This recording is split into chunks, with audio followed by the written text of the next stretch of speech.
Menyimpan di ASB, tabung haji, KWSP ataupun bank, ia adalah satu bentuk simpanan yang berada dalam sistem kewangan. Ini bermakna anda tidak ada kawalan 100% terhadap simpanan tersebut walaupun duit tersebut adalah duit anda. Ada keadaan di mana akaun tersebut di blacklisted, dibekukan atas sebab-sebab tertentu seperti isu perundangan, untuk tujuan siasatan dan sebagainya.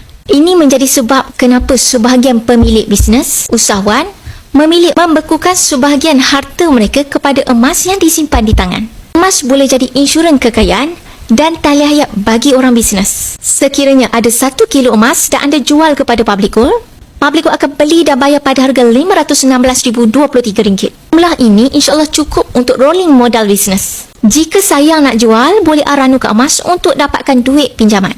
Untuk cairkan emas, sangatlah mudah bersama Public Gold. Dalam tempoh sehari hingga 3 hari bekerja, duit akan dikreditkan ke dalam akaun bank. Ada emas bermakna ada tali hayat buat orang bisnes. Jadi bagi anda ini nak menabung emas, jom klik link di bio, saya bimbing secara percuma.